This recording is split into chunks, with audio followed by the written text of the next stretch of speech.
अयोध्या राम मंदिर में श्रद्धालुओं के चढ़ावे पर किसने डाला डाका? क्या ये रकम सुरक्षित नहीं थी? और अगर नहीं थी तो इतनी कड़ी सुरक्षा व्यवस्था ने पहले से इस पर कोई ठोस कदम क्यों नहीं उठाया? बहुत से ऐसे सवाल हैं जो इस हादसे को देखने के बाद आपके मन में आ रहे होंगे। आपको पहले बता दें कि एक 3 सदस्यीय एसआईटी टीम का गठन किया गया था राम मंदिर दान चोरी मामले में, और जो उसका गलत तरीके से इस्तेमाल किया जा रहा था वो भी उत्तर प्रदेश सरकार ने इसे मंदिर ट्रस्ट के अनुरोध पर किया था। हालांकि ये जो एसआईटी टीम थी वो जब बनी तो इनसे जांच रिपोर्ट जो है वो पेश करने को कहा गया था। उन्होंने ये जो रिपोर्ट है वो गृह सचिव संजय प्रसाद को सौंपी है। हालांकि गृह सचिव ने अभी तक इस मामले में कोई बात नहीं की है। उन्होंने कहा है कि अभी जो भी जानकारी है वो गुप्त रखी जाएगी और इस पर आगे जो भी जांच होगी उसके बाद ही कुछ कहा जाएगा। वहीं आपको बता दें कि इस रिपोर्ट के सामने आने के बाद सरकार और कई अधिकारियों के भी होश उड़े हुए हैं। तो आखिर इस रिपोर्ट में ऐसा क्या है कि अधिकारियों की रातों की नींद छिन गई है? आइए विस्तार में चर्चा करते हैं।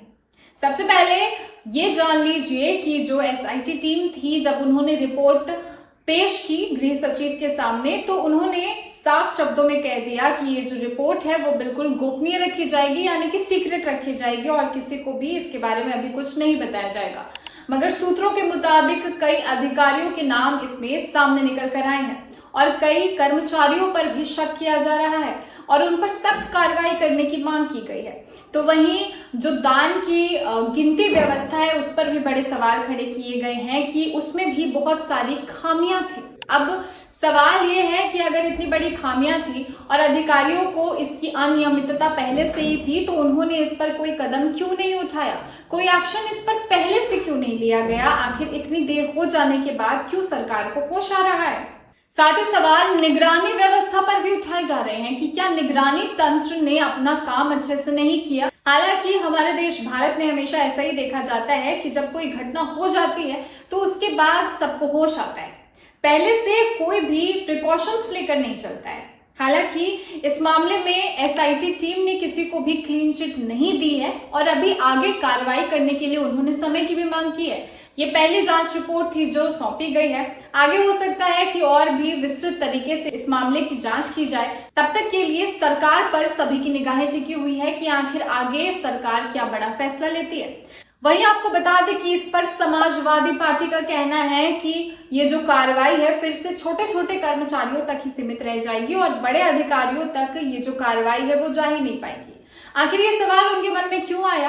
क्योंकि कहीं ना कहीं ये भी देखा जाता है कि जो बड़े अफसर और अधिकारी हैं वो हर मामले में छूटकर ऐसे ही निकल जाते हैं और उन्हें कुछ नहीं कहा जाता, और जो छोटे कर्मचारी हैं वो इन सब मामलों में चाहे दोषी हो या ना हो वो फंस कर रह जाते हैं। अब सभी की नजरें सरकार पर टिकी हुई है कि क्या फैसला इस पर लिया जाएगा और जो अभी जांच रिपोर्ट पेश की गई है उस पर क्या कुछ सामने निकल कर आता है, क्योंकि अभी तो इसे गोपनीय रखा गया है मगर कभी ना कभी इस पर चर्चा जरूर की जाएगी और आगे की जो कार्रवाई है उसमें भी बहुत सारे बड़े खुलासे हो सकते हैं। और राम मंदिर में जो चढ़ावा चढ़ाते हैं श्रद्धालु, उससे इतनी बड़ी छेड़खानी करने के मामले में आप सभी का क्या कुछ कहना है, हमें कॉमेंट में जरूर बताएं।